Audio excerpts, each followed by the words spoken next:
So, here we go. It was filled with childish frustrations and complexes. The police are searching for James Thomas.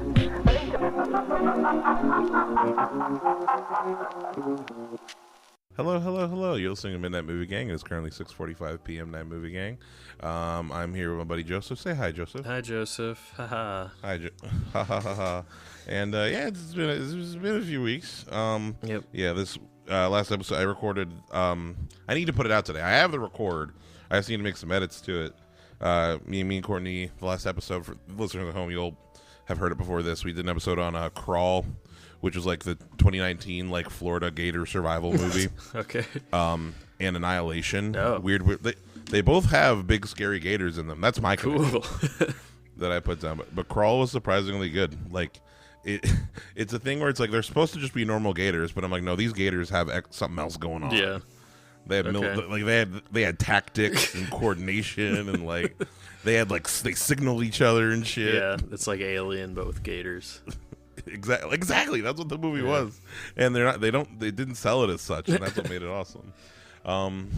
Yeah, pretty much. Yeah, you can get me pretty hooked if you say the movie is just like Aliens, but insert other thing here: dog soldiers, aliens, but werewolves. I'm in. Aliens, but gators. But anyway, yeah, if this is your first episode, which just be a crazy one to come in on. Yeah. Actually, you know what? I feel like this this is a bit of an untapped market, I guess, or like I don't know, like both these. David Lynch in general has a big following, and then Mad God has in and of itself has like a big like. There's been a lot of discussion about both of these movies that we're talking about today, and I mean that's purposeful in terms of like. Just kind of how both these movies, we're not exactly going to open to interpretation. Yeah, they're open to interpretation. It really is like you get what you get out of these movies is like what you get. You know what I mean? These are both very like personal art films. Like they're trying to convey a very specific feeling that the artist is going through. Yeah, more than like a traditional narrative. Like these are very like. One person had a vision for this. Yeah, no, both of these movies are very specifically like one. Yeah, like you said, one person made it. It's they're both.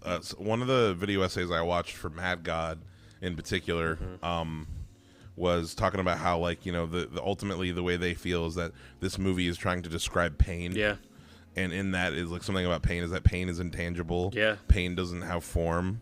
And this is like an artist's like genuine attempt at like making you feel that. Which I like that interpretation, which like it's a like on par with like I have my own interpretation. So to be honest, we're gonna get into it. I have my own interpretation when it comes to Mad God, but basically, both these movies they're both kind of labeled as experimental or like surrealist horror films. Yeah. So they definitely fit into the show. Mad God is a Shudder release. Eraserhead's legendary classic film. I almost bought. I should have bought the Criterion Blu-ray. I was near Barnes and Noble today. Should have. It's a good Blu-ray to have. Yeah. Well, honestly, a part of it was because how do I put it? Joseph, today I finished the movie. I started the movie the other day, and I had to stop watching early on, and I really wasn't digging. I wasn't digging the first like third or so. I wasn't interested. Nothing hooked me. But honestly, spoiler alert, the mom like orgasming with the chicken or whatever she was doing. That I'm like, okay, what's going like that? You're like, all right, this is my kind of movie now. No, it was just like, okay, now I want to know where it's going because like anything can happen. Yeah. At this point, and I will say, I watched Mad God first, then I watched Eraserhead. Yeah. Which maybe that wasn't the order I should have done. Yeah, I don't know. You also said you ordered food before Eraserhead, which is a really bad movie, or before Mad God, which is a really bad movie. Before Mad God. Yeah, because I went and got proper stone. Because listeners know from before, but like that is a mistake I have made. I mean, like I own the movies, so like sometimes I'll just put it on, and I had seen it before, but I got super high in a hotel room. I put on Mad God, and I was like, this is just gonna ruin my night, to be honest. Yeah, I took little food breaks. Yeah. And watched dumb YouTube. Like while I was eating, it was a whole thing. Because I knew this movie was. people said don't watch it while eating and stuff, and I consider myself to be pretty strong stomached when it comes to that kind of thing. But like, no, this is the grossest movie I've ever seen. Yeah, I'd say it's grosser than like Human Centipede and all. Like it's an extremely dark, like unpleasant movie throughout. The only thing that you could give it as far as like, you know, like the mass majority, there are small live action sections, and like there's use of like some live action elements, but it is overall an animated film. Like a lot of all of the things depicted, the body horror elements and like all the graphic things are done with stop motion animation. So to that extent, you can be like, you can give yourself some separation that way. At least that definitely helped me enjoy it more than Eraserhead, which I'll say off the bat, like I definitely enjoyed Mad God significantly more than Eraserhead. Oh, interesting. My assumption was that you liked it a lot less than Eraserhead. Liked Mad God less than Eraserhead? Well, they're both. Because I like Mad God more, but I think that just comes down to my love of stop motion animation. Yeah. Well, I mean, I think it's a thing where it's like both of these movies. How do I put it? There are definitely a lot of visuals from Mad God that are like burned into my brain forever now. It's gorgeous. Honestly, like this movie has the peak of ugliness and beauty at the same, like, because it's just it's an industry professional who's probably the best stop motion animator like alive today. Yeah, and you see that. Yeah. Whereas like with Eraserhead, how do I put it? There is, technically speaking, there is one creature. Yeah. Technically speaking, in terms of like the which we're spoiling all of it here, like the infant creature, like deformed. However, I mean, you know, there's also the chicken. Yeah, there's the chicken. Well, the chicken isn't like it's not. The chicken isn't as crazy as like some. Pick any object in Mad God. Pick any frame of Mad God. Yeah, and you can find something crazy in the chicken. Whereas like when I think about the discomfort that Eraserhead feels, it has more to do. It has more to do with just like the like okay, both these movies have been described like as nightmares of like visual portrayals of nightmares. I consider Eraserhead to be the closer version of that, in that a lot of what made me uncomfortable in Eraserhead wasn't necessarily the gross out stuff, but it was kind of the timing of things. How like people would say something really uncomfortable and there would just be an awkward silence, and like the way it's more in the performances and the presentation of the vibe rather than like physically like, ooh, it's like a morphing Akira blob, like shit vagina blob I'm seeing in front of me. I do have to say, I watched Eraserhead at age like 18 or something, and I liked it, but I never like got it like at all. Watching it now, I thought it was actually way funnier than I remember.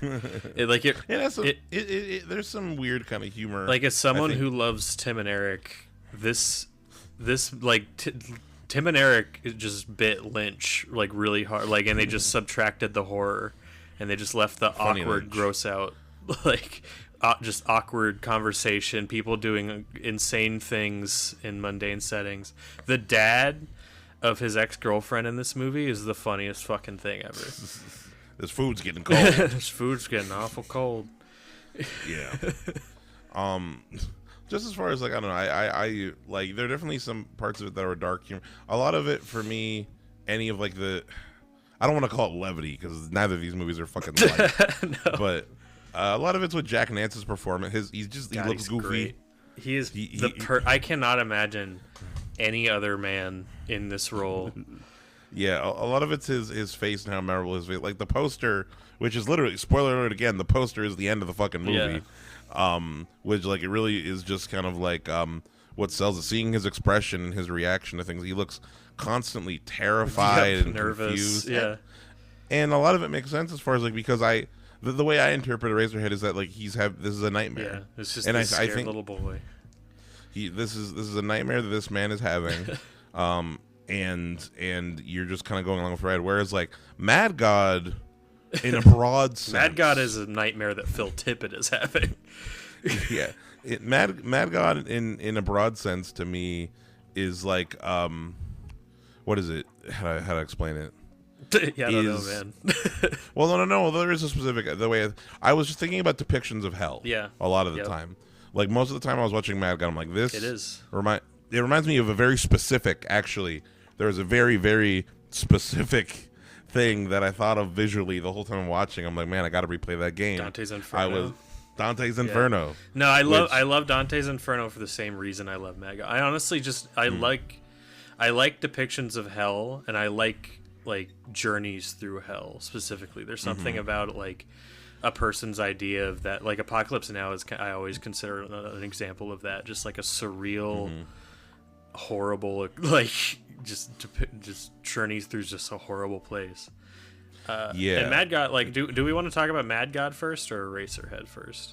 Oh lord, because I've got a lot of thoughts about both. I mean, I know we'll be jumping back and forth, but comparing the two is we will be. I think we should talk about Mad God first for the simple sake of it's. I watched it least recently. Okay. And like maybe as we talk about Mad God, I'll come to some realizations about Eraserhead. I rewatched it again today, so I've probably seen Mad God about 15 times at this point. Yeah, I would like to start with Mad God as far as like. Also, I think I have a little bit more to say about. I've had more time to chew on Mad God. But yeah, so this is going to be hard plot-wise to talk about. It's less a plot and more just a series of scenes. Yeah, loosely really connected. The closest thing we have to a plot, I think, at least as far as like how I was feeling about it, was the first third is we're pretty much following a little man as he goes down. The assassin. The assassin, yeah. Like, is he credited as the assassin in the credits? I don't remember. Yeah, he is. Yeah, he's credited as the assassin. He's a little Fallout ass looking, a little Killzone ass looking man. I love it. In a gas mask with a little briefcase, and his fancy boot. Blow up hell. Is gonna blow up hell. He's making his way down. The first third is basically like him just going down, and as he goes down, it's in my head. I'm just thinking about hell, like all these layers of hell. Do we want to do the Mad God is like a 2000 whatever, because the history of like the making of this movie is really interesting. You probably know more about it than me. I know that like he started working on it after RoboCop 2. Yeah, but I don't know. Yeah, talk a little bit. Actually, we didn't even necessarily. How did you first come across this movie? What's kind of your personal history with it? And tell me about the history of it, because you probably know more than me. I don't know how I originally came across Mad God, but like once I watched it, it's like, and it's not. I'm not sure, when did it come out? Like 2020 or something like that. 2021, according to it was released in the United States on Shudder. Yeah. June 16th, 2022, which it's still on Shudder, folks. Yeah, no, I just heard. I heard of this movie that Phil Tippett. And those who don't know Phil Tippett, he's like an industry legend. He did all the stop motion from the 80s that you like. He did a lot of. He still is an effects supervisor. He was an effects supervisor on Twilight New Dawn, which is just a fun fact that that's a connection that Mad God has with Twilight. And Howard the Duck. Yeah, Howard the Duck. You can see the ED-209 in this movie, by the way. Oh, Alien Romulus. That makes a lot of sense. Yeah, no, he's a legend. This is, as he says in some interviews, like he's like, this is his day job. Like working in Hollywood is his day job, and Mad God is his passion. Yeah, it's where it's an actual creative outlet. Like it's where he went to do all the shit that he couldn't do, and is working on Hollywood movies. And he's also a man who has anxiety and depression. Which you can see in this movie. Yeah. Pretty hardcore. My interpretation of this movie. But anyway, before I get onto that, he worked on this movie from like he just started putting together bits and pieces in the late 80s, and kind of shelved it for a while. And then a bunch of his colleagues and like some students and they found this stuff and they thought it was cool. So I think it was a Kickstarter. And I think about 30 years later, after they think the Kickstarter came out in like fucking like 2012 or something. Yeah. Like there's a behind the scenes like about YouTube, right? There's a tested video from like 13 years ago where he's like talking about the shit that like he's working on, and shows you like some props and some set pieces and stuff. And yeah, this movie came out in 2021. Anyway, yeah, and it's absolutely an out there like artistic outlet movie. Like you can see that he's not too concerned with like polish or like all his interviews. He's like, it's really just a place, like it was just a place for us to like have just a fun experience making something on our own with like no oversight. Yeah. I mean, you can feel that like unrestricted nature of like, yeah, this doesn't follow any conventions, and it's constantly just like the worst thing you can imagine. Yeah. Like you think about like when I think about hell, I think about like, oh, what's the worst thing you can imagine? And this is the worst stuff that you can imagine. Yeah, it's a thoroughly unpleasant place. And honestly, like as someone who has depression, and sometimes your mind can go to like some really dark places when you look at the world, and this can kind of be how the world looks. Like it's just a endless place filled with like the world's just built on shit. Yeah, cruelty toward others for like a slight gain, or just for the sake of the cruelty. And like pretty much every scene of this movie has some kind of cruelty and pain in it. Yeah, somebody's causing suffering. Some kind of suffering. Yeah, exactly. In various ways. Yeah, it's a thing where it's like, how do I put it? Yeah, just like watching this. I forget, have you seen Event Horizon, the movie? Yeah. Event Horizon, yeah. So you know how like the little bits of like fucked up body horror footage that like the little flashes you get of just like what it was like in the hell dimension or whatever. Right. Now I don't know if you know this with Event Horizon, which future Midnight Movie Gang episode of Event Horizon. a comment has asked us for it. In the back of my head, it's like we're gonna come back. Yeah, we got which. You know, some quick thing with it. I've only seen Event Horizon once, and I wasn't a huge fan of it. Yeah. But maybe I just need to rewatch it. It's not that great, but it should be fun to talk about. We'll pair it with something. Yeah. I did like Lawrence Fishburne in it, but it's not. It hasn't aged well either. But it'll be. It's the fun best to talk Doom about. movie we've had so far. Yeah. Anyway, so point is, all of that footage originally in the original cut of that movie, there was like 30 or so more minutes of that fucked up like horror footage, and this is like what I imagine like a feature length version of like just that. Yeah. Of like just that, like just fucked up horror imagery. And just as far as like, talking about like there's a lot of them that just like like really unsettling. The monkey on the table is one of the more unsettling. Yeah, that's it, for some reason that's always the shot that I think of when I think about how hard to watch this movie can be, is that him closing there's a scene early on where the assassin is kind of making his way through this hell world, and he comes across this monkey on a table, and like there's like a little newt that looks at him, and there's like these two animals in cages. Like there's clearly like doing some kind of torture or experiments on these animals, and the way that the monkey looks at him so in pain and so sad, and reaches out with like a little bit of hope, and he closes the door, and the way it screams when he closes the door is so upsetting and disturbing. Yeah. Fun fact, that video, that tested video, I think, he's like, yeah, this is the monkey that I shot with good thing I got that footage already, because this thing's already aged horribly, and you can see it's like rotten, and that was almost like 10 years before the movie came out. That's fucking crazy. Yeah. Wow. Yeah, no, just a real long labor of love, or labor of hate. There's another like moment, just like a good. I forget exactly. It's the section where it's like the hair people, the shit men, the shit men. Yeah, the shit men. Yep. Made from like just all sorts of layers of from the shit giants that are being like killed. It's a whole world fueled by shit and pointlessness.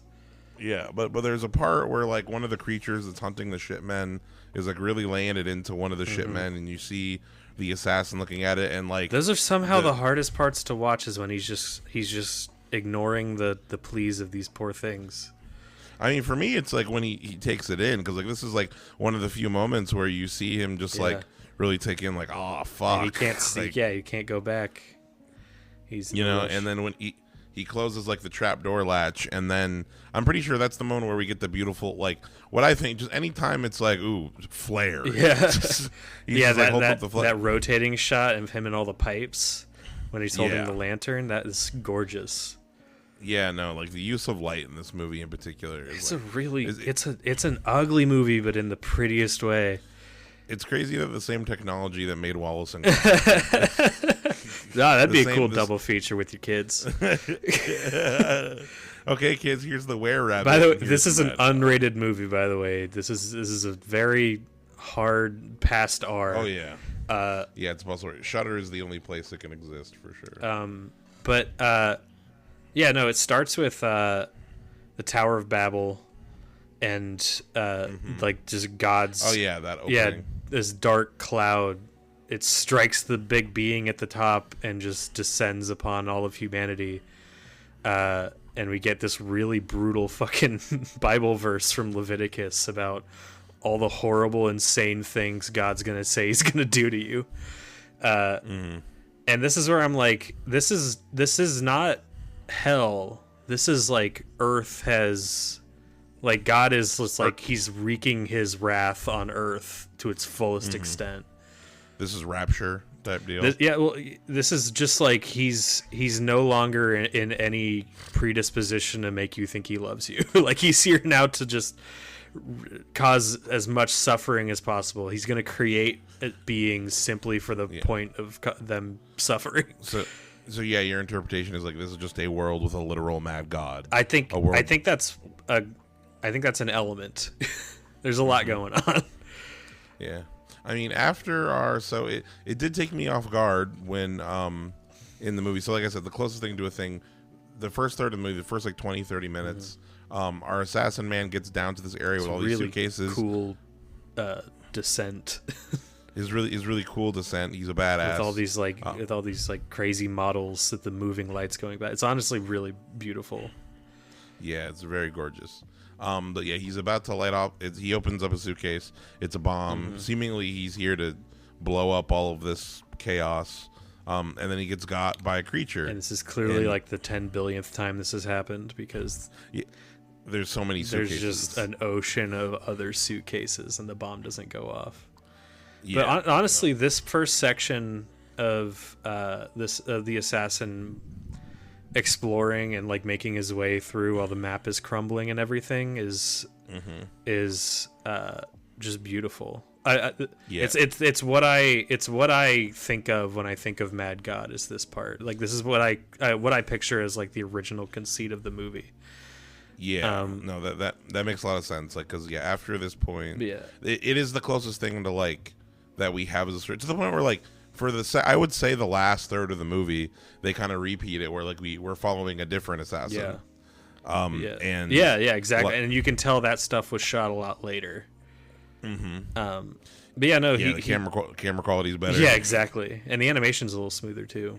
But yeah, no, we see like a little bit of like the structure of this world. He sees so one thing that Phil Tippett said is a big inspiration on this movie was like Bob Dylan lyrics and like Rolling Stones. Like, and watching this movie and thinking of what you're looking at as like song lyrics, it makes it all just click for me. Like everything in the movie makes sense at that point. It's like it's all interpretive. Like it's all potential metaphor and just trying to give you a tone, like more than it's trying to do anything literal.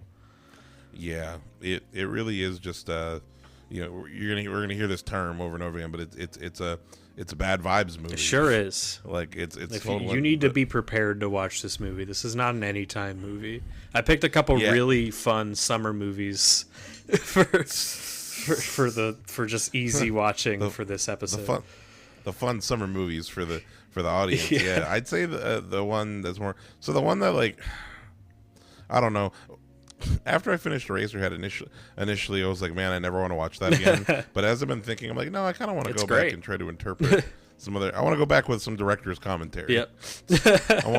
I want David Lynch to sweetly guide my hand through his shit. I don't want to come back to Mad God. I think I seen it. Yeah. It's all good.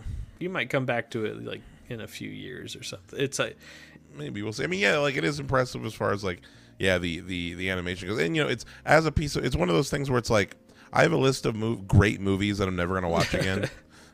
And this is under okay. that. That's fair. Just as far as like, it's like, wow, yeah, that was like a really well crafted like work of art that like really made me feel something. For me, this movie is so wildly varied scene to scene that every time I rewatch it, I'm like, oh shit, yeah, this scene's oh yeah, this is here. Like the for me, it's always the little peaceful little creatures in the terrarium later on, and the beautiful like heavenly terrarium that they're in, eating the mealworms, and the spider comes in. Oh yeah, those weird yellow fucking. And that's just like a little vignette of just a little bit of cruelty toward like the only creatures that seem to be living a happy life. Their family gets ripped apart in front of us. Yeah, there's a little section. Was it? Is it 3 dogs playing cards? No, they're like roaches. 3 roaches playing cards. They just like watch this spider come in and take this mother's child away, and they just like go back to playing cards. Yeah, no, it's that was the main one that gave me a little bit of a chill. Yeah. There's a sense of humor here. There's like this. This part with the assassin traveling through hell, and you see like the sort of hierarchy of how this place functions. Like there are these like titans at the top that are constantly being electrocuted in electric chairs, just with an unending torrent of liquid shit. Yeah, just coming down. Yep, raining down. There's a lot of poop in this movie, so yeah, a lot of excrement, a lot of like just the nastiest. Yeah. That's the first there. The second, I'd say the pretty much the middle of this movie is this like surgery, and it's where we get the most kind of like intercutting of live action elements, to the point where like it works for me most of the time. There's literally just one section where it's like, oh, it's an old man going through his closet. Yeah, the priest, or whatever, the bishop or something. He's like a religious leader. Go ahead. It's everything is just super like. I'm saying like 3 different things with this. Like I'm trying, like this is just how I view the world. Yeah. That's the only bit that kind of like took me out of the nightmare, so to speak, just because like there wasn't, because like other live action parts, like they do it well where it's like they'll change the color grading and like they'll make the background scary, motion, slow it down. Yeah, just like do things to still make it feel unnerving when there are live action elements, but that was like, oh, it's just an old man going through his closet. Yep.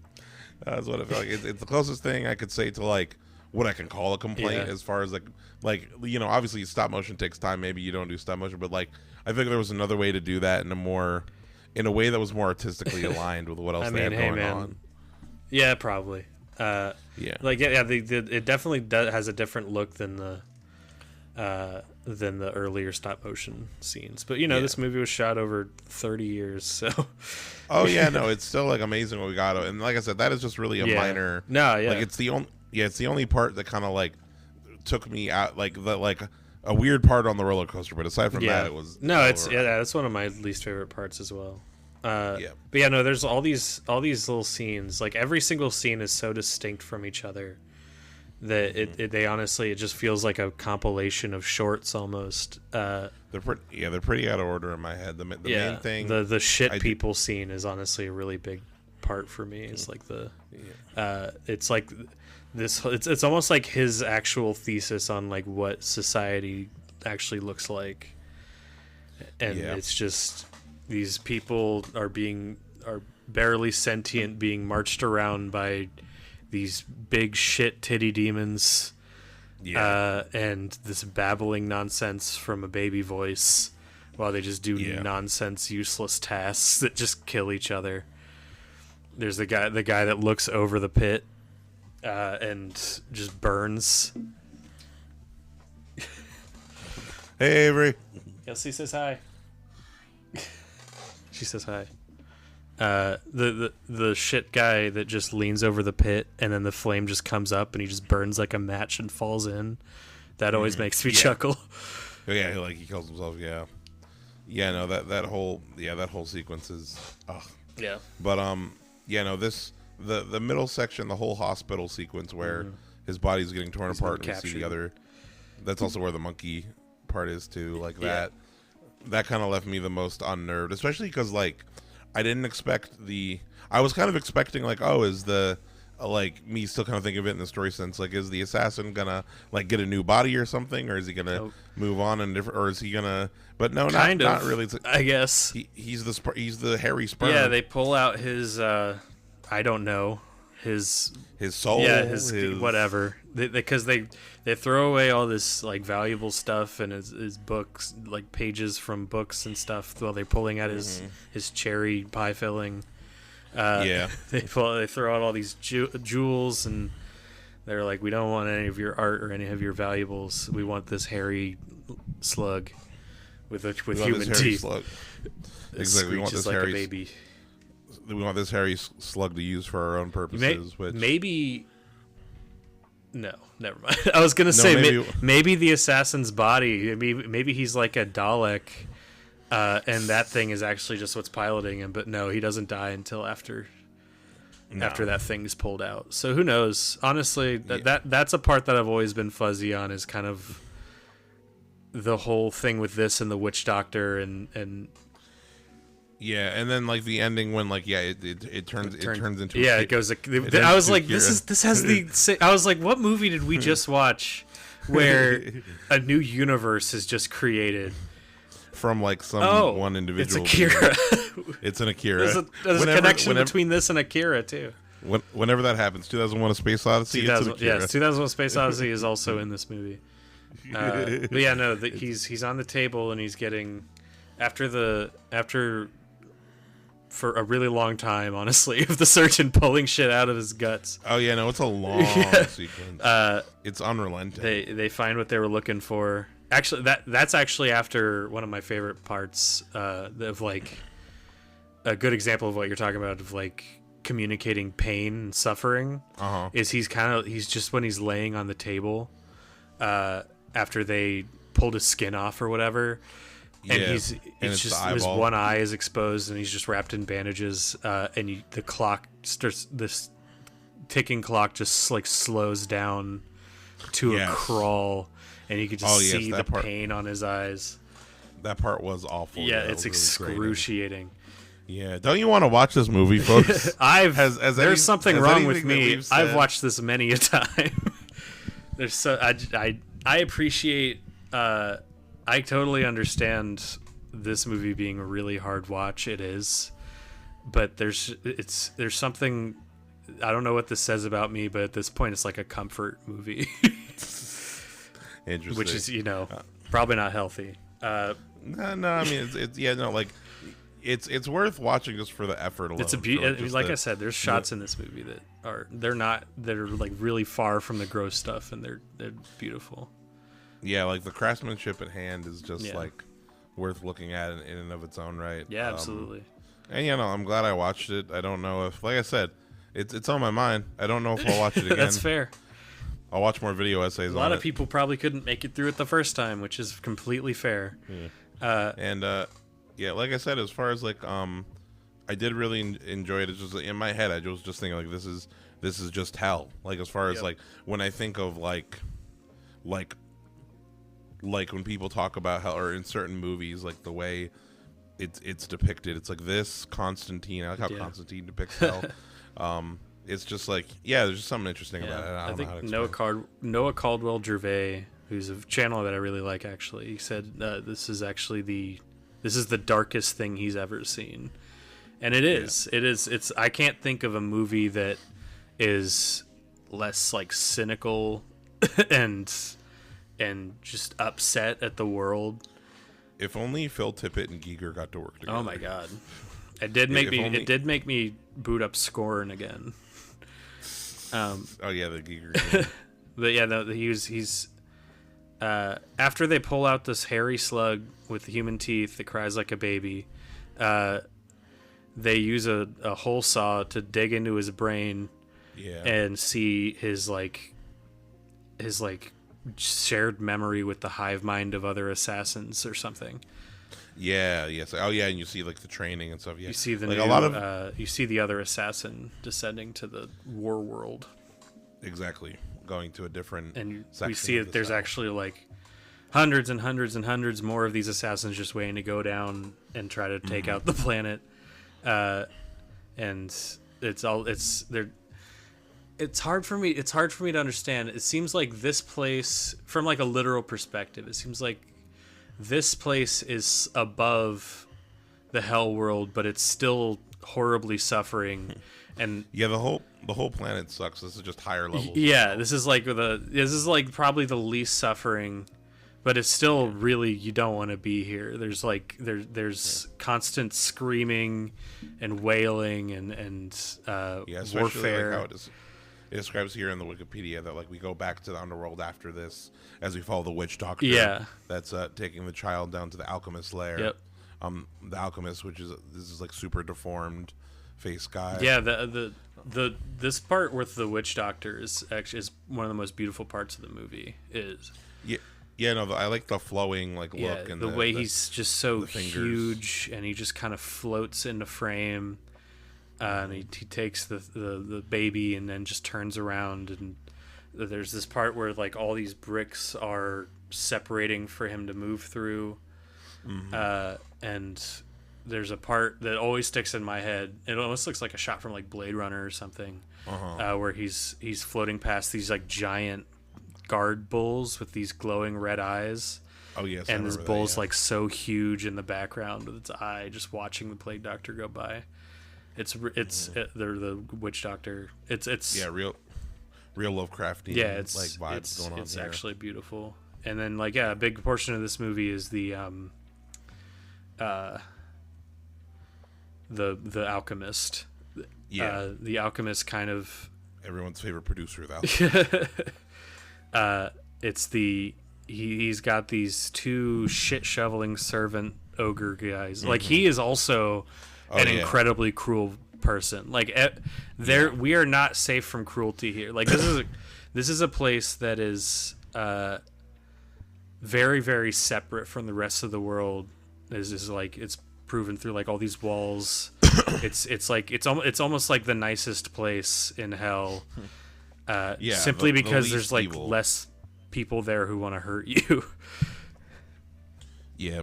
But yeah, he's got these two ogres that shovel shit, and they're constantly fighting. So there's this really long part where he just tortures them with this, like, electricity, and it looks like it really fucking hurts. Yeah. And you can see one of them has a big wang.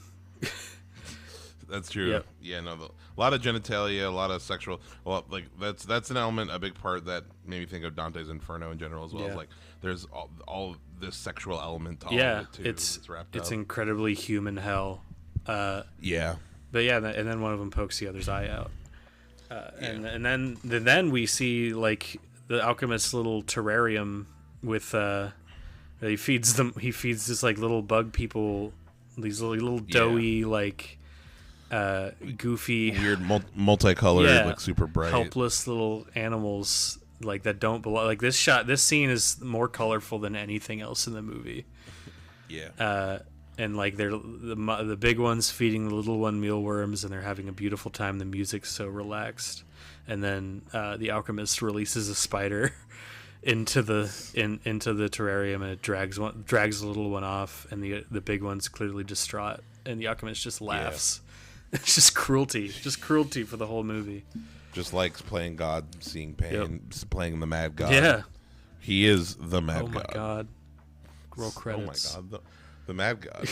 Yep. And then the baby sperm hair worm guy gets squished down into liquid, and then they use that liquid to make a new universe or something, to make space, to Akira, I don't know, to make and then monoliths, and then cities rise, and then the whole thing starts over again, like bottle universes or something.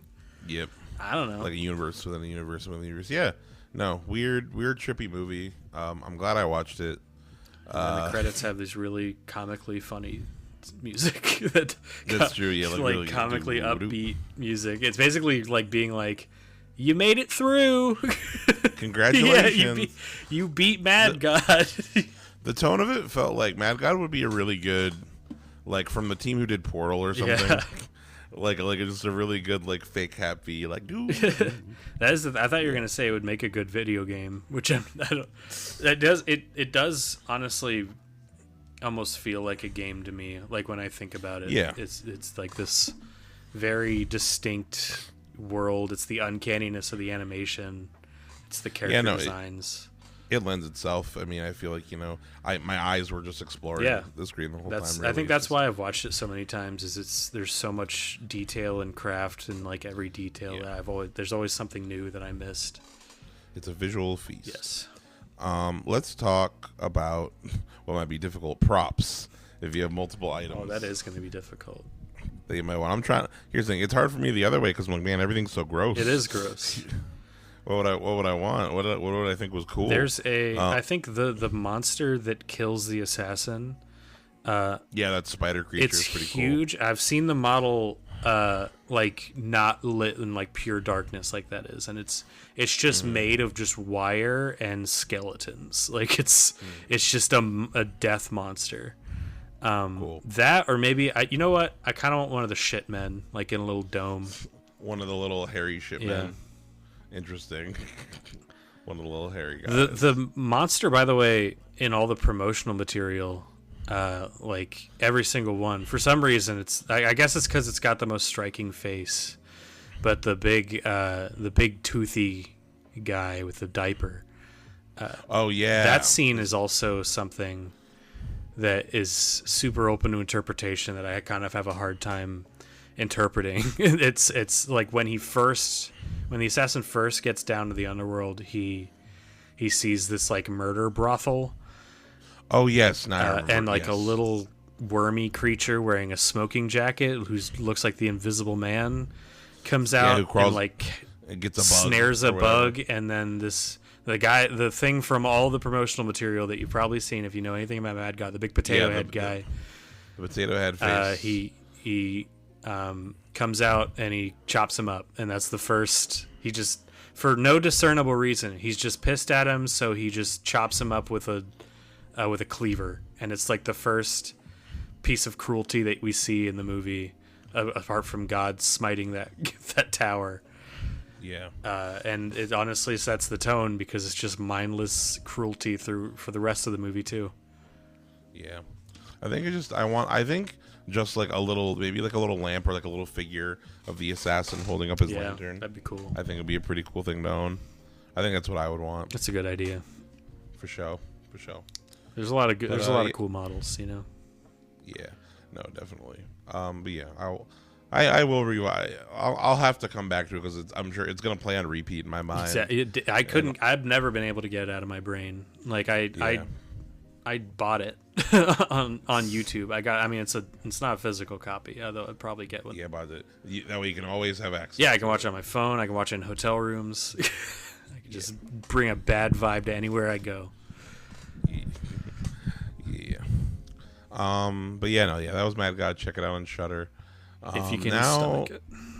Yeah, and now let's transition into Eraserhead. Now, after watching it, I definitely see the similarities, but you're the one who brought these movies. I want to hear, why did you want to double pair Mad God with Eraserhead specifically? Yeah, so I saw Eraserhead when I was too young to understand it, but I still always liked it, and I never really understood why I liked it so much. And I think I like it for the same reason I like Mad God, which is like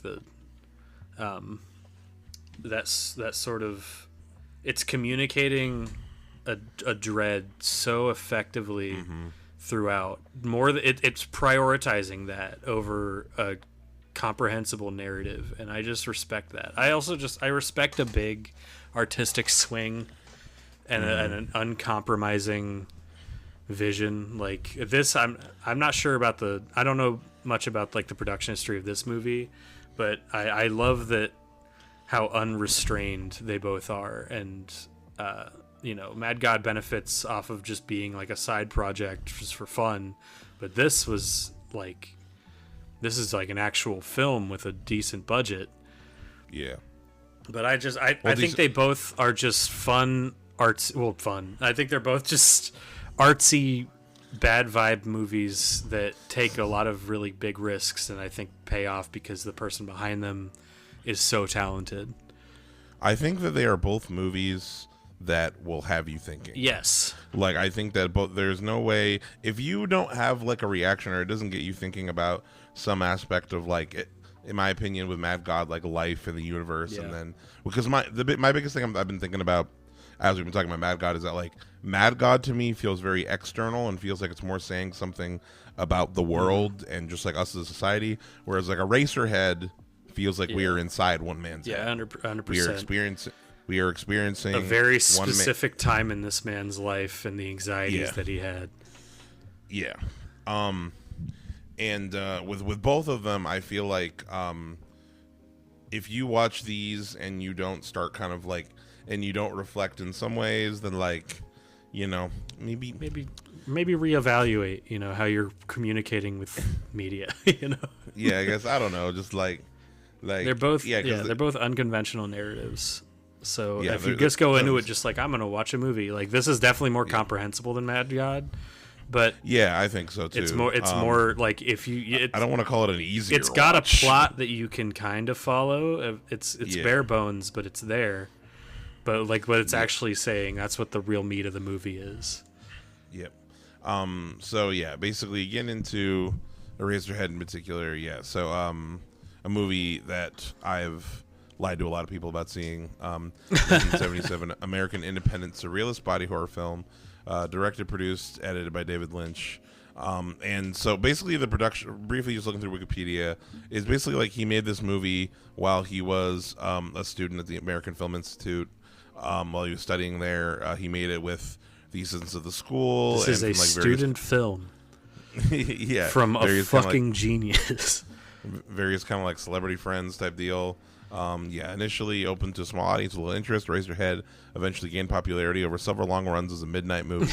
Now, this is the kind of movie that I would love to, if I was like stoned out of my mind in like New York City on like a fucking Tuesday night. Yep. And like I'm on like a bender and like I go to the fucking like the quarter movie or however much like the shitty night theater. Yeah. And like go see Eraserhead. That might just turn my life around. I would, so something like with it is that like, I'm very happy I watched this on our big TV because this is like a movie like I wish I could have seen this in theaters. It's very ugly and yet very well shot, and there's a lot of shots that are extremely striking. Yeah. But it's also, it's supposed to, I think it's very cold and uncomfortable. I think that it's a really good, movie came out in 1977. They didn't have to shoot in black and white. I think this movie is a very good case and example of like not only how you use black and white in terms of like in terms of like more effectively stating your themes and telling your story, because I think that like because it's a dream. It's how I interpret it's fully this is a nightmare that this man is having. It absolutely is. And that the black and white and just how just high the contrast is. Like this, most of this movie is like it's so dark. Faces and a black background. Yeah. And really you just feel encapsulated by the darkness. Like the main character Henry, played by Jack Nance, just looks terrified the whole time. As he should be. From the first time we see him when he's just floating in the ether, he's not having a good time. Like, you get this sense that, like, at any point, something's going to come out of the darkness and just snatch him. Yeah, it's an extremely hostile world that this movie takes place in. Like, it's everyone feels super lonely and isolated. This city or, like, run-down industrial hellscape that they live in is just so cold and hostile to humanity. His apartment sucks. The music is, like... everything's dirty. Yeah, everyone's unhappy, and it's just it's it's how the world can look sometimes if you live in a city and you're making no money. Yeah, no, it's a real depressing kind of vibe, just like a lower energy kind of thing. And yeah, I was pretty bored the first third of this movie, really? I'd say. Well, just in terms of like until the mom orgasmed, I'm like, oh, okay, this is what the direction we're going. We do spend a lot of time following, like it opens with a really weird sequence of it's like he's half opacity. There's a planet that the fates I take as like the fate ruler or whatever of like the universe, who just decides that now he will get this girl pregnant with a monster child. Oh yeah, the scarred up. Yeah, he pulls the levers with boils and shit. He pulls the levers and a sperm comes out of Henry's mouth and falls into a vat of whatever. Yeah. And then the actual narrative starts, and Henry's walking around this horrible industry town. Yeah.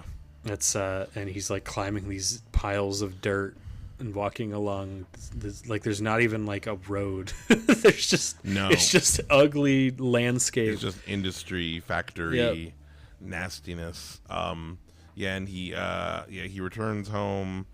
His next door neighbor across the hall, a sultry woman, who is just sultry woman. She could represent temptation. She represents, like, I don't know, his true desires. She also seems very lonely. Yeah, she's also very she's lonely. She's looking at Henry and thinking, hey. Yeah. She's literally Zazie Beetz' character from the first Joker type situation. I'm sure that was like a thought that was in Todd Phillips' head. But basically, what is it? So yeah, the woman tells her that that his girlfriend Mary has invited him for dinner. Yeah, and so like that Mary came by. Yeah. And he's clearly scared to meet the parents. Yeah, we see that he ripped up her photo. So like they're not together anymore. But we see his apartment and his annoying radiator. There's like a weird fungus growing out. Like there's like these piles of just like black grossness creeping out of the radiator and on top of his dresser. Yeah. Like a part of this might be just like Henry's a hypochondriac. I think you were supposed to get the sense that he's like a very anxious guy. Oh yeah. And then like this is kind of like how it's Beau's afraid. There's a lot of that too. Yeah. Shit, maybe I need to rewatch Beau's Afraid now through that lens.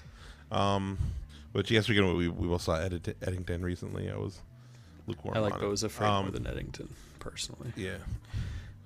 I found editing more entertaining. I don't know. I had big cowboy hat, and after watching Eddington, I was like, I want a nice cowboy hat. That's fair. So his apartment is shitty. Yeah. He just lives a shitty life. It's a very cold place. He lives in a black and white hellscape. But then he goes across town to his girlfriend's parents' house. His girlfriend is Mary, who's always crying. She looks out the window and she's just anxiety the person. And then he's like, well, I thought you didn't want anything to do with me. I haven't seen you in a long time. And she's like, dinner's almost ready. Like what? Like it seems like as soon as he got the news that her parents wanted to talk, he knew what this was actually about. Yeah. We meet. Yeah, he meets her mom. While there's a there's a dog nursing puppies in the room, and it makes this really horrible sound the whole time. Yes, I remember that part. God, Jesus. And she's like grilling him about like, she's like, "What do you do?" And he's like, "Well, I'm on vacation." He's like, "Well, what do you do when you're not on vacation?" He's like, "I'm a printer," and his ex-girlfriend's like, he's real clever at printing. And the mom's like, yeah, he seems clever.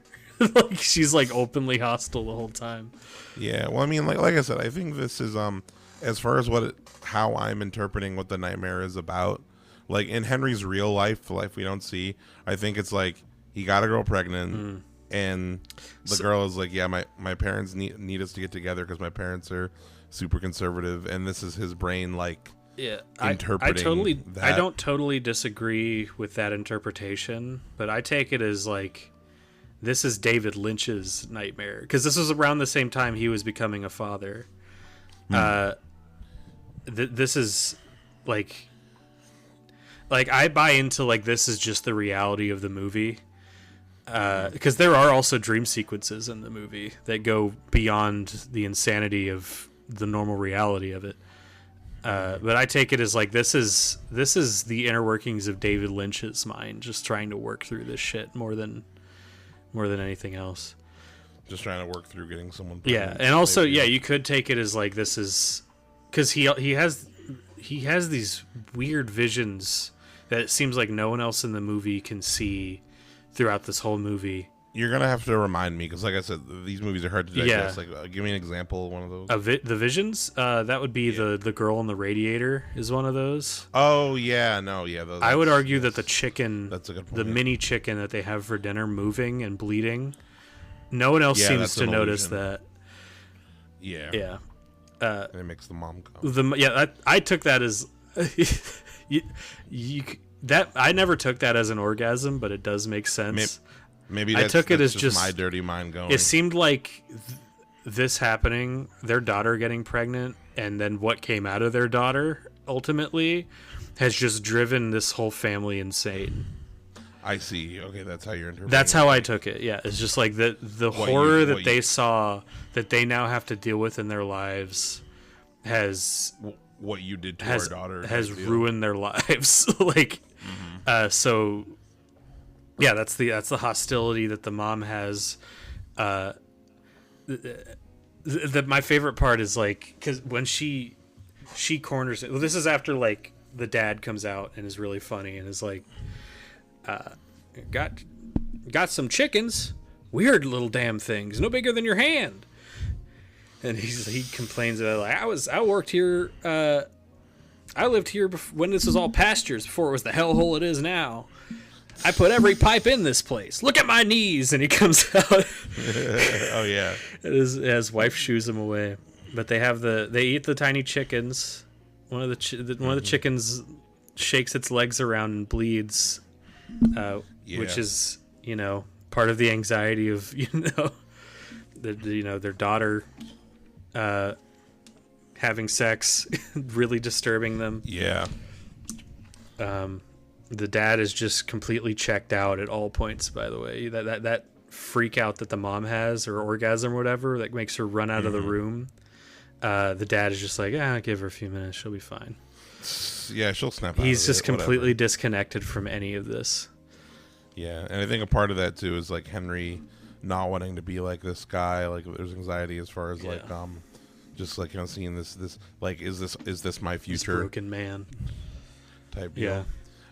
But yeah, no, and they talk about this kid. Yeah, my favorite line in the movie is when after the mom grills Henry if he had sex with her daughter, and he really doesn't want to answer.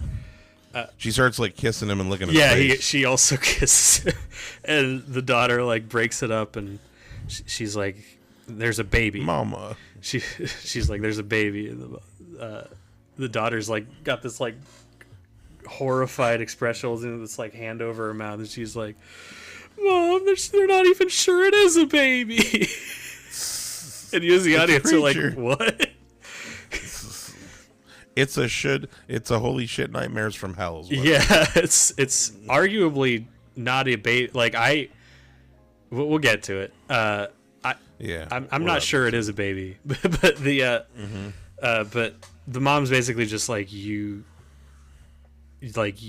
going to marry her, and she's going to move in with you, and you're going to take care of the baby. It's premature, but it's a baby. Is what she says.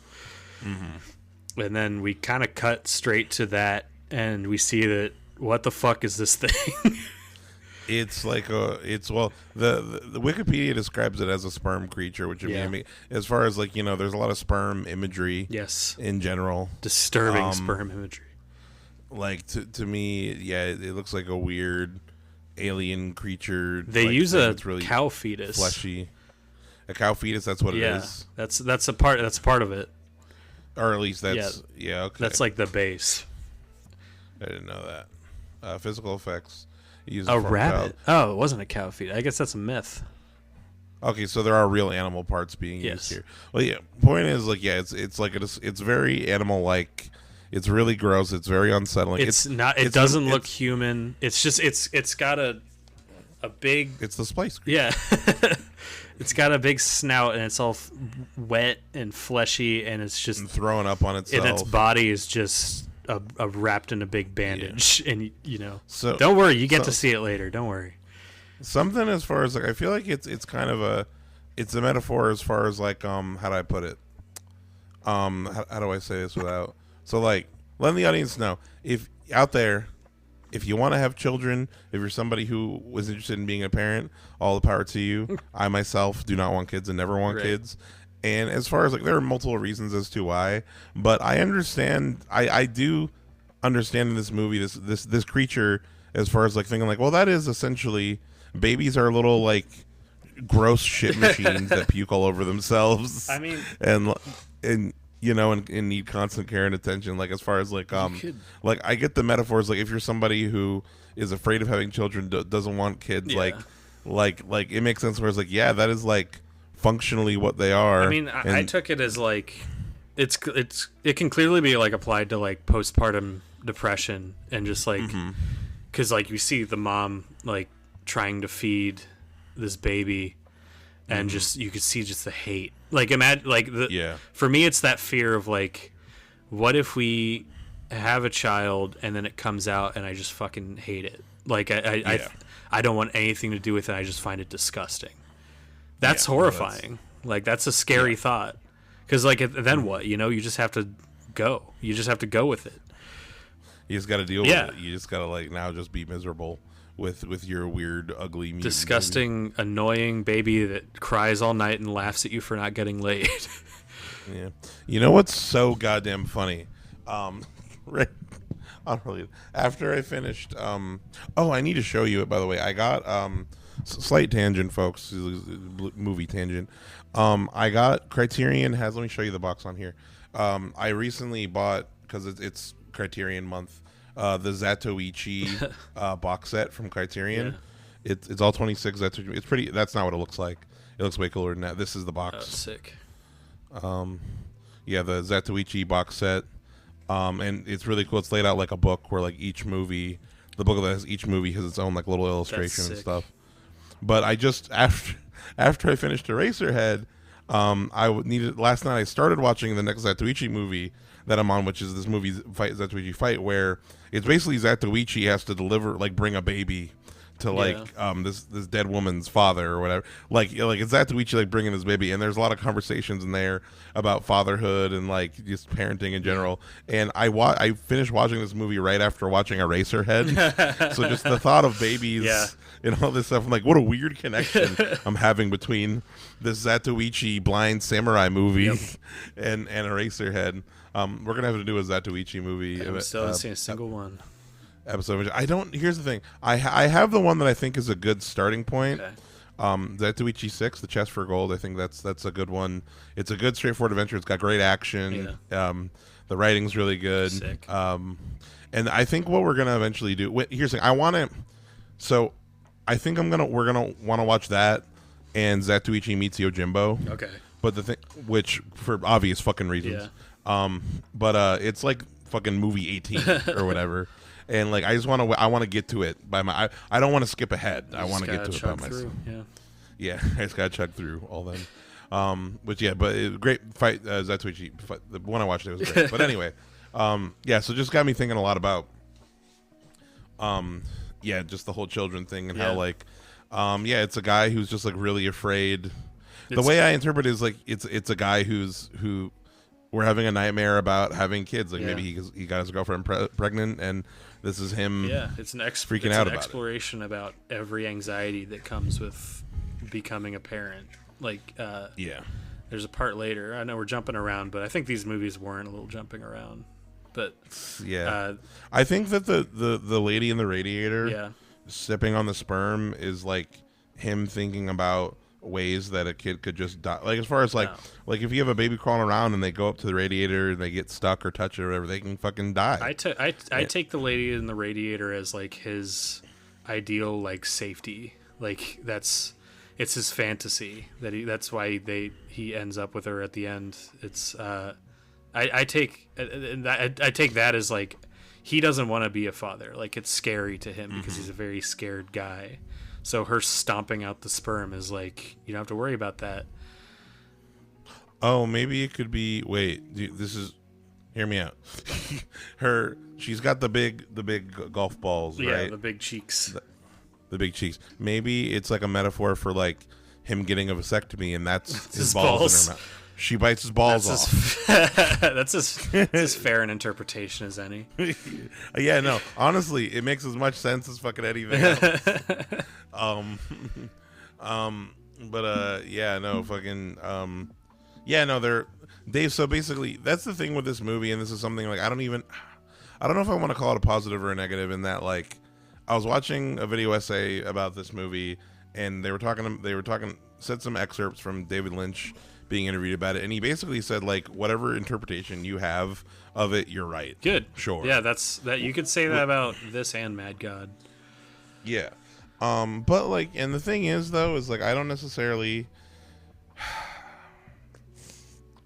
to me, part of it feels a little cheapened in that like, well, if what I'm watching doesn't have, and that's the thing though that I gotta say that is that like, and this is something I'm still absorbing about the movie is necessarily like, you know, like this is art in general is like, art is supposed to be interpreted. You're supposed to take from it whatever you want to take from it.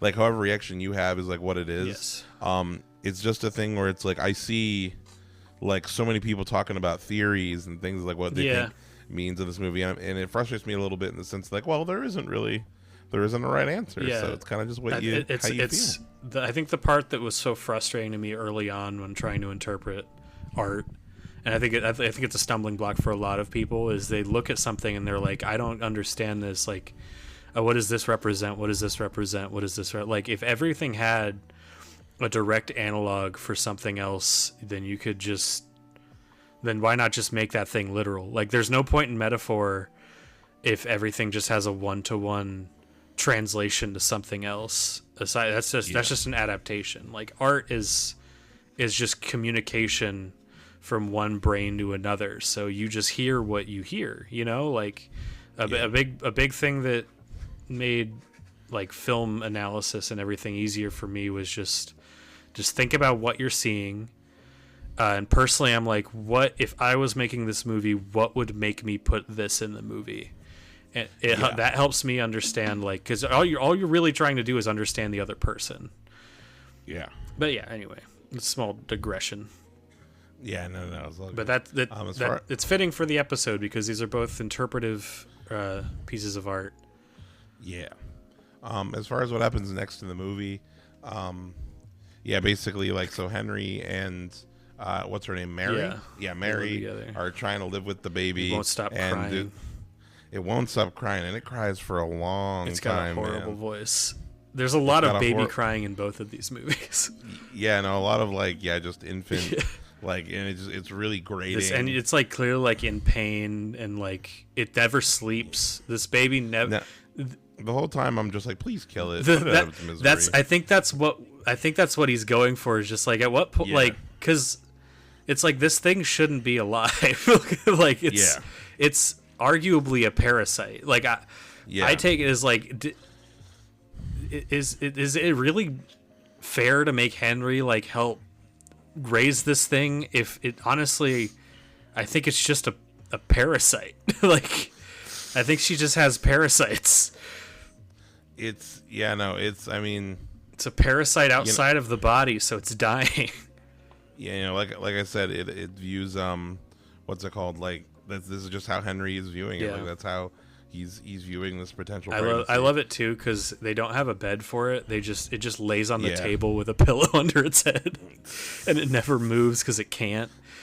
Yeah, it's just incapable. It's just really gross, and like she tries to feed it some fucking goop, and it spits on her, and she just sits in the corner just looking at it, and you could tell she's just like, this this is hell. My life is ruined. Yeah, and she eventually leaves, being like, yeah, I just need to get a good night's sleep. You take care of it. And you see that he has a little bit more sympathy. Yeah, for this thing. He likes it a little more than she does. Or it's a thing where it's like that might be in the thing of like deep down he does want to be a dad, but this is like what he's worried about. So he tries to feed it, and then I forget exactly how we get to it. Yeah, it gets sick. It's gross as fuck when it gets sick too. It gets sick in a cut. like it looks fine. He takes its temperature, and then he walks away, and then he looks back, and it's got all these boils, and its eyes are glazed over. And it's got like maggots on it and shit. He has a sexual encounter with the woman across the hall.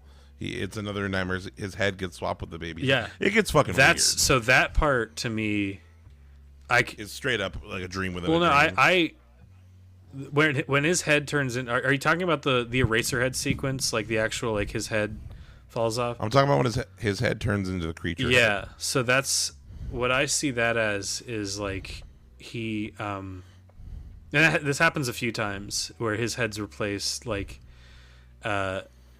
his head falls off and then the baby's head rises up, and I take that as like another anxiety that I would have as a parent is like you're no longer in control of like who you are and who you present yourself as. Like you are now a dad, like you're a father to this thing before you're anything else. Yeah. And you're losing that part of yourself, your sense of your identity. Yeah. And that happens later when because the woman like really wants to have sex with him, and then they have sex, and she leaves that night. And when after this nightmare, which we'll talk about in a sec, he wakes up and he seeks her out, and she's with another man. She looks at him, and we see that she sees him as just the baby. You're. All I see when I look at you is this disgusting creature that you can never leave. Yeah, that's scary too. But I think that's also my interpretation of this nightmare. Yeah, no, that's a very fair interpretation. That makes a lot of sense to me. And then a boy finds it. And, his head falls off and falls through a pool of liquid. Oh, no, the floor gets covered in blood, and the head falls through the blood and into the street. Yeah. And the boy finds it, and a homeless man wants it but can't get it, and he takes it to it's a really long scene for what's essentially a joke. He takes it to this company who gets it appraised. This guy drills out part of Henry's head and puts it in this machine, and after this long period of this machine working, the piece of his head is just turned into erasers on pencils. Hence the name of the movie. Eraser. I thought that it was just because his head looks, because he's got this like poofy head. I was like, is the baby the eraser head? Yeah, but this officially shows like no, Henry is the eraser. Yeah, so his head is of no more use anymore. It's just sold to make erasers. Yeah. He wakes up, finds the woman. The sweeping with the dude across the hall, and then he goes back to the child, and this thing is sick. This is when he's like, I'm just gonna fucking kill this thing. Yeah, like I think he says something like, "Oh my god, you really are sick." I think that happens before. No, I think that happens right after his wife leaves. Okay. Well, this thing is getting more sick. Well, it's got a lot of weird sores on it. He comes back inside and it laughs at him. Yes, that part was so creepy to me. Like this, that's that like, kind of final stretch, I guess, where it's like, oh, my kid hates me, or like this thing is literally out to fucking fuck my shit up. Yeah, he couldn't get laid because of this kid, and now it's laughing at him. So that's when he just decides to fucking kill the thing. Yeah. He cuts open its little sack. Very slowly, and it's just organs. It's just organs with no skin, and then Henry stabs its little organs. It does and not really die quickly or painlessly. No. It's a very slow, protracted, painful, agonizing death that this baby undergoes. Slow suffering. This like slow suffering. Weird foam comes out of its guts and just pours out all over the place. Mm-hmm. It like coughs blood all over itself and like cries. Yeah, and as it's doing it, it's got Stranger Things powers. Yeah, and all the lights are flickering in the. Yeah, I take that as like he did this thing, but it's so horribly unnatural, killing your child that like it's destroying. Yeah, his reality. dream is collapsing. Fucking Leonardo DiCaprio and the boys are in this collapsing dream. Fucking now there's a fucking there's a crossover. Dude, that's right the there. problem. That's my problem with Inception. Everyone has such boring dreams. Why could none of one of them could have been Eraserhead or Mad God. I'd say that's the Christopher Nolan from the man who bring us the fridge robots. Yeah, Chris Nolan probably has really boring dreams. He probably does too. A dream about World War II. Yeah, men in suits. A dream about filming black and white IMAX. Yeah, that does track. Yeah, no, he kills the thing. It's really gross and horrifying, and its head stretches out 1,000,000 feet. Oh yeah, it turns giant. Yeah, he sees like its head flashing for like it's almost like he killed like an interdimensional entity or something. Like yeah, and now it's come out. It's kind of Evil Dead. It's very scary at the end here. Yeah, I think that this Eraserhead is a little bit more.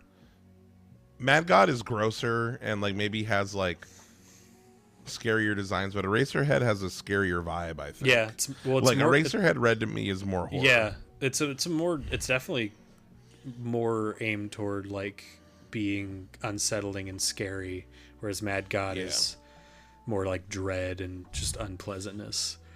Yeah. Slightly different kind of thing, like a subtler, like I think that's part of why I feel more ready to rewatch Eraserhead. And they're like, well, that wasn't that intense. Yeah. It's compared to something else. Also, like I said, Eraserhead's kind of a black comedy. There's a lot of really funny stuff, like when she's pulling the suitcase out from under the bed and it takes forever. Like that's something straight out of like Tim and Eric. Yeah. No, but yeah, basically the power of the room overloads, cause lights flicker. The child says replaced by the planet. Yeah, so then Henry. So the way a lot of people say this is him killing himself, or like the kid kills him or he shoots himself type of deal. I think I don't know. That's not what I don't take it. It's hard for me to take it literally at all. Like I don't know. This is after like the no, this is before. No, in that nightmare, we forgot to mention the "In Heaven" song, which is a really catchy song that the lady in the radiator sings. Yeah.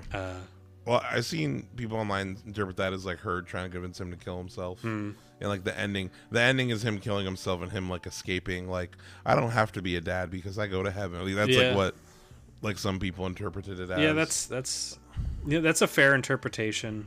I think personally I take it more like an abstract where it's just like he's now free and now he's finally found peace because he killed the child. Like he feels like the horrible remorse and guilt, and then he finally finds peace at the end of it, which is also really, if that's, if I was David Lynch's kid and I watched this movie and that was my interpretation, that might be pretty upsetting. Yeah. But yeah, no, the movie ends with like kind of a little bit of a bookend wise. We get the planet from the beginning. And then there's like a big white light as Henry hugs the lady with the big cheeks. And it explodes into it. And then the movie ends like on I was kind of took off guard, like it just ends. Yep. Like it's like, okay, we're done. Bye. Eraserhead, go home. Yeah, no, it's it's something. Yeah, it's something. I like it a lot. For me, like a lot of what kept me around was like I really like Jack Nance's his reactions. He has a funny face. He does. He has a face that's worth following. I think that like there is a lot more. I think the metaphors in this might be a bit more. Like I said, I got all the themes of like I was just thinking a lot about the anxiety of being a parent. Yeah, I think was that's my main takeaway. It was what I felt as like the core of this movie, and it's being a parent, and also the coldness and inhumanity of like industrial society. Yeah, exactly. Being a parent in this fucked up modern world, I guess more specifically might be the modern world of 1977. Yeah, but no, like two movies. Like I said, like after I watched both of these, I wasn't sure that I liked them, but now like as I'm having time to like think on them and digest them. It's like, that there's a lot to interpret here, and I think there's stuff worth going back. Like I'm definitely gonna relook at Eraserhead. It's a fun movie to watch at parties. Put it on at a Halloween party, and turn up the volume really loud, and insist that everyone be quiet and watch it with you. It could be like the background at a Halloween party, where every once in a while someone drunk is gonna sit down and watch it and be like, "What the fuck is going on?" Like that kind of vibe. Yeah. Ooh. Oh wait.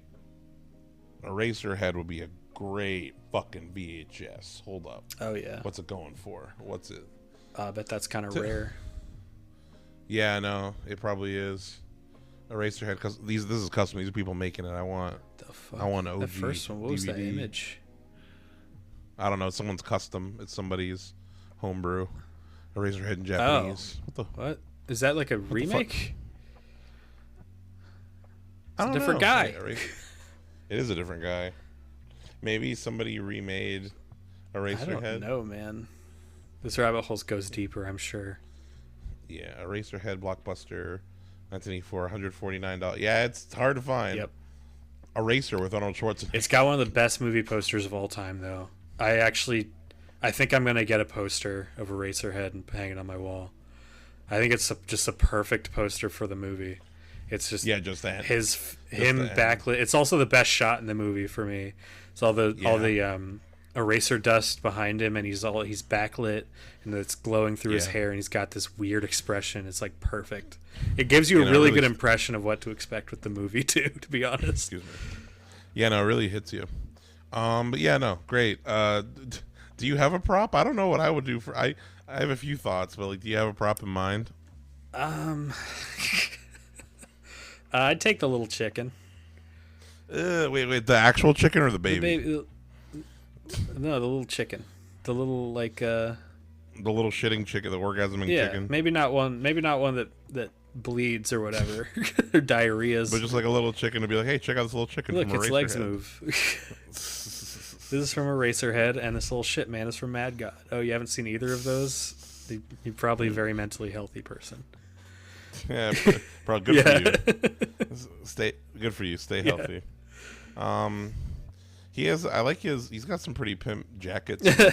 Come on, you gotta take the baby. I keep the fucking baby. Oh, you could take his head. I could take his head. His head would be a great one. If you don't want the head, I think I'll just take that instead of the chicken.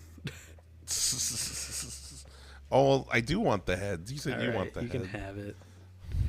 I'm trying to think what else visual wise. Maybe. Oh God, that's a cool poster. That's a scary poster. We're just looking through. I just looked up Eraserhead on Google Images, and we're just looking through.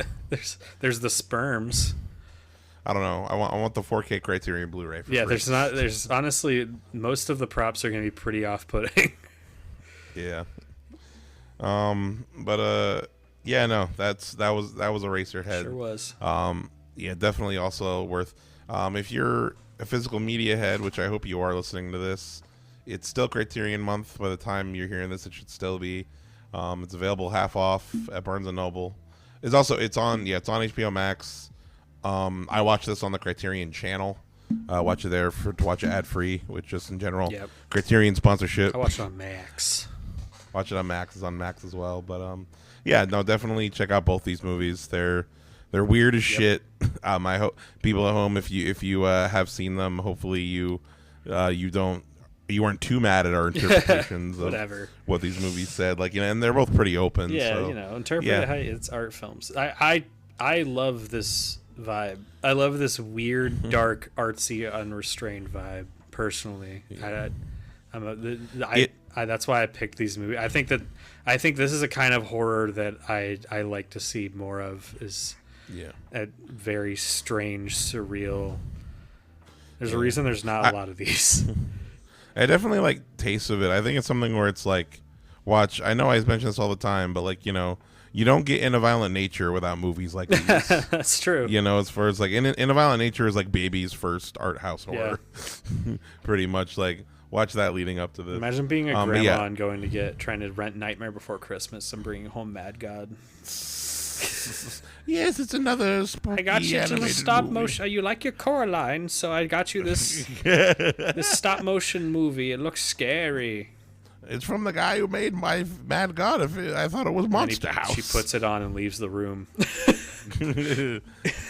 And then the kid was just been up staring at the fucking DVD menu all night, like just frozen in fear. Yeah, the movie ends and they're just staring at the wall.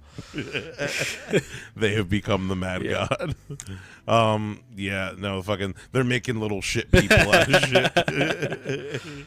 But yeah, no, that's been Midnight Movie Gang. It's currently 8:10 p.m. Midnight Movie Gang. Hope you guys have enjoyed, and yeah, check out hopefully the like I'm showing Joseph. We're getting into the DIY tape market here at Midnight Movie Gang. I got this. I only have one made right now. This Love Lies Bleeding DIY tape. Check it out. Yeah, no, you can if you like VHS, like watching cool movies on VHS, then please buy some. I haven't figured out the pricing yet as of right now, but you'll be able to buy that soon at midnightmoviegang.com. Yeah. So yeah, have a nice night, y'all, Bye. and thanks. Bye bye. Well.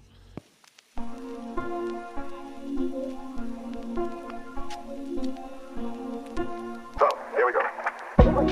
With childish frustrations and complexes which the police are searching for James Thomas, believed to be the lover of Miss Williams, and her partner in the horrible murder of Walter. Grant everybody that I'm here to go. Oh, please tell me where they've gone. Please tell me. Sorry, I don't know. How long did you plan? How long was I got in here? 3 tickets to Albany on 6 o'clock train tonight. What do you think?